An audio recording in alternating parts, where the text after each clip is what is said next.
Okay, hello, akkam jirtu nageen badhaadhaa fayyumaa baga jiraattan nageen kiyyaa bakka jirtan hundatti isinaadha qabu jecha guyyaa har'aa kana mata duree haaraa barattoota kutaa 12ffaa xumuranii yuunivarsiitii seenuudhaaf qophii gubbaa jiranuuf mata duree haaraa qabadhee dhufee jira. Akkuma mootummaan poolisii barnootaa jijjiiranii barattoonni akkuma gara University qabxii seensaa argatanii University galaniin duuba barnoota common course jedhamu baratanii jechuudha. Simisteera jalqaba.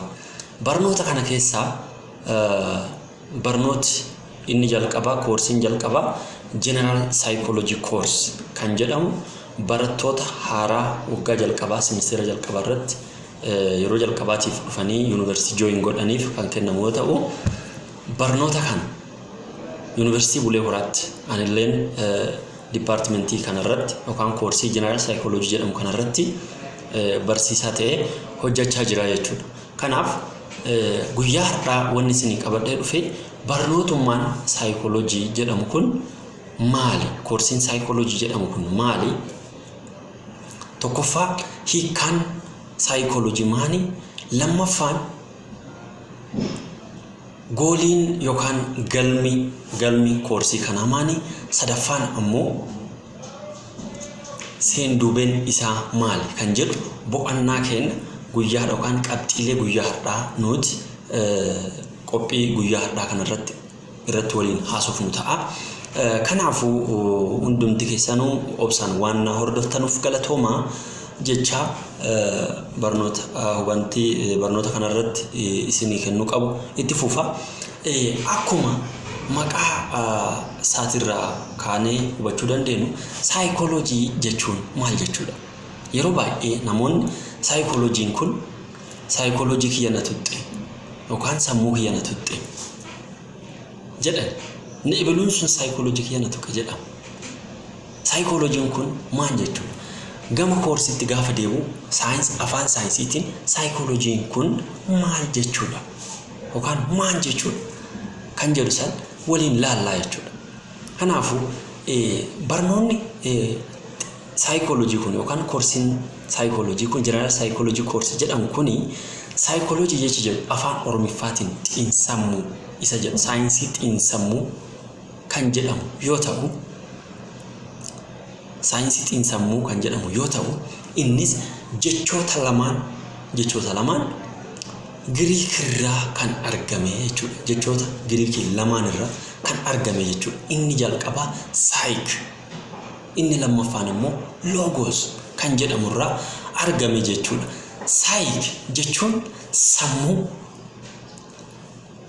nafsii namaa yookaan lubbuu namaa yookaan hafuura nama keessa jiru kan namni kan ilaan hin argamne jechuudha.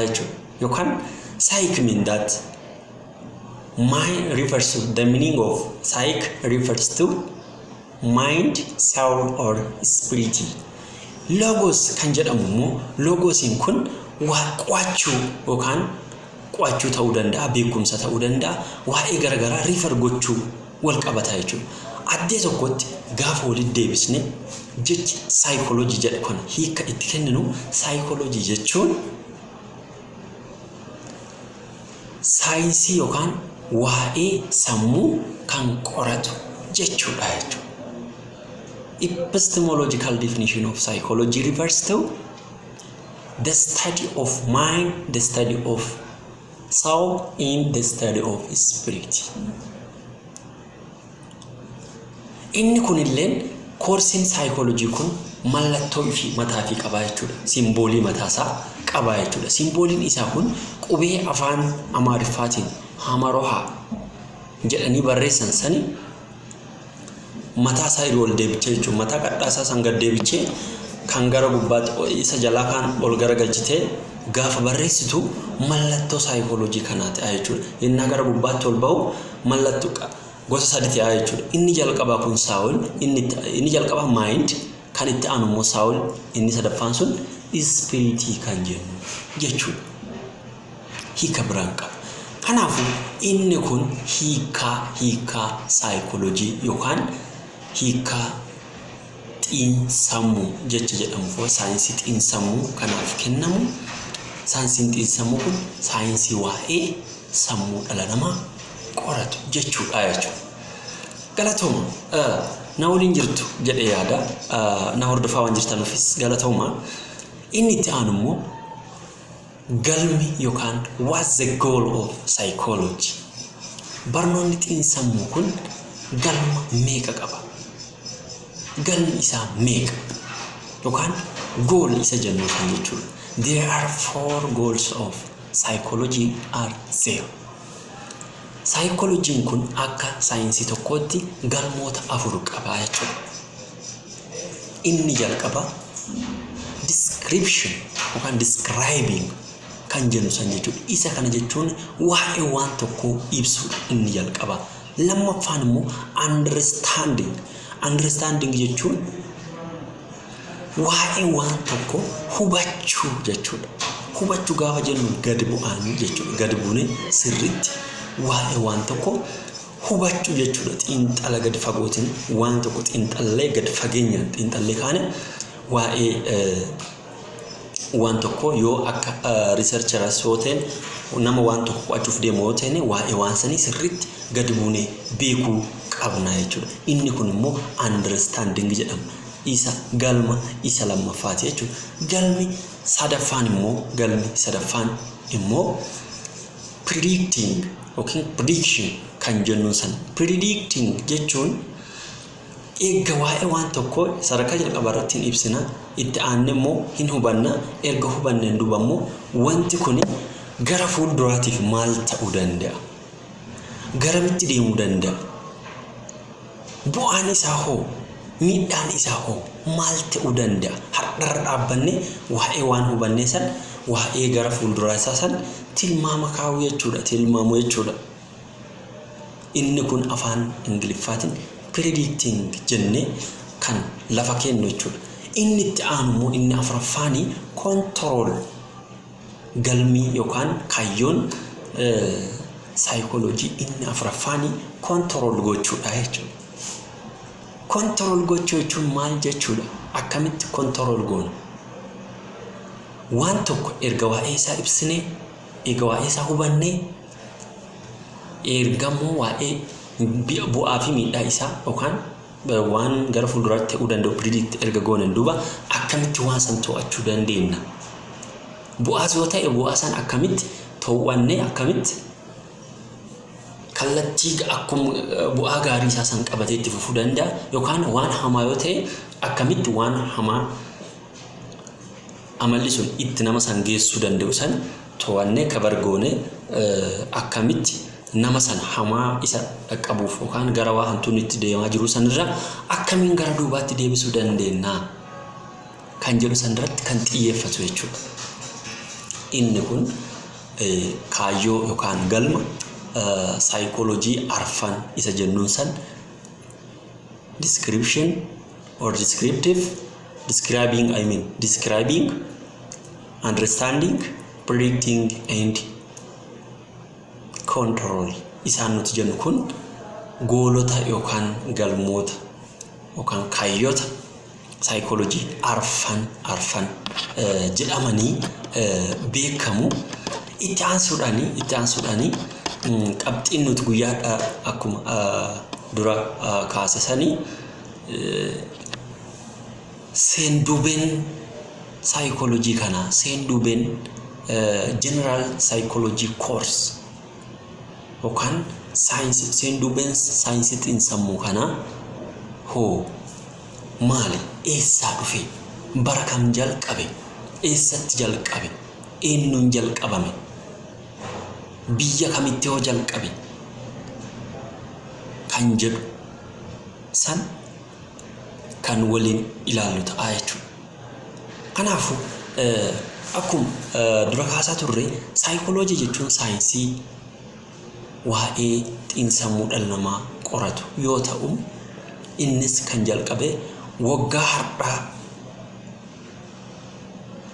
waggaa 125 dura kan jalqabe yoo ta'u innis saayinsii haaraadha jechuudha. Saayinsii haaraadha. bara 1879 kan jalqabe yoo ta'u barnooti kun illee kan jalqabe nama William Wooden jedhamuun kan jalqabe jechuudha. William Wooden nama jedhamuun kan jalqabe yoo ta'u innis xiyyeeffannaan isaa guddaan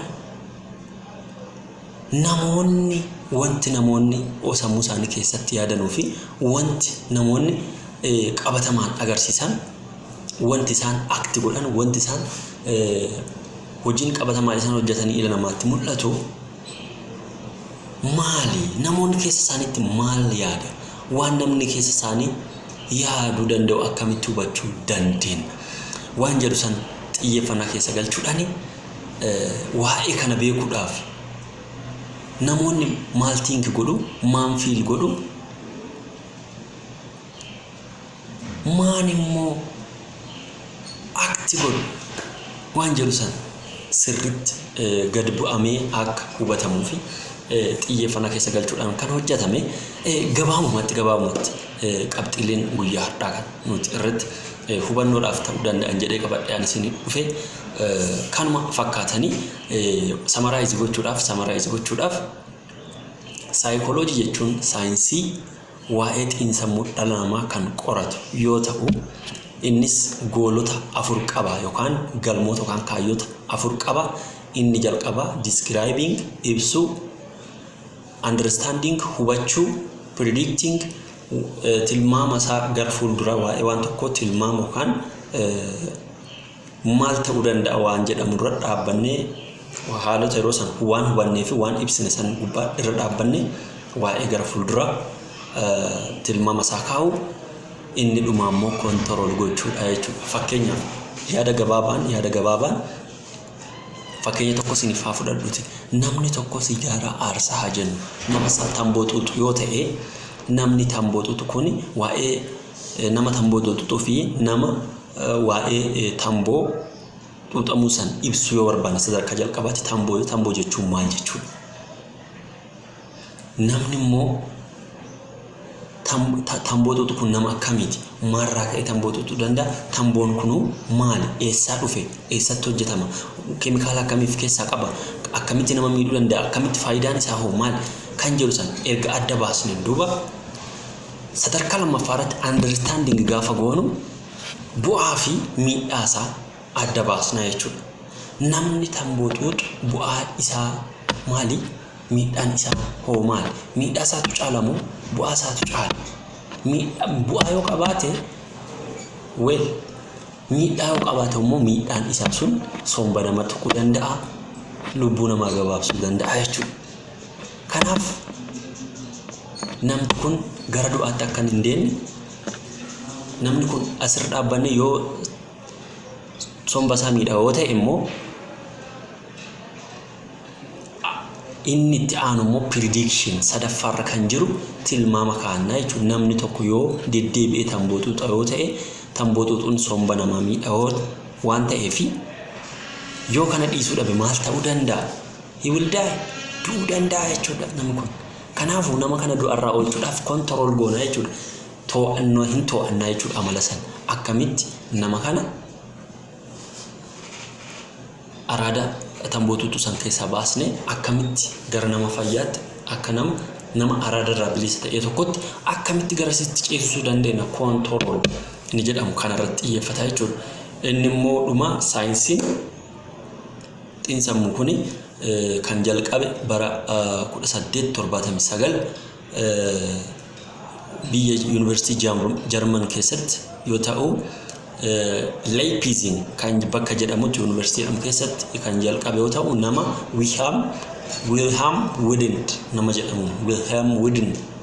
jedhamuun jalqabe jechuudha. Walumaa galatti naannoo jaarraa 100 fi naannoo waggaa 125 jechuudha erga jalqabe. Kanaafuu akkasin barumsa har'aan kennaa ture kanarraa akkasin waa hubattan shakkii tokkollee hin qabu. Osoo gara biraan hin ilaalin gurra keessan kennitanii waan hordoftan galatoomaa baay'ee isin jaaladhaa. baay'ee akkasin waawwattu nuti barbaada waan ta'eef hordofaa nagula deemaa siniin jedha galatooma baay'ee sin jaalladha.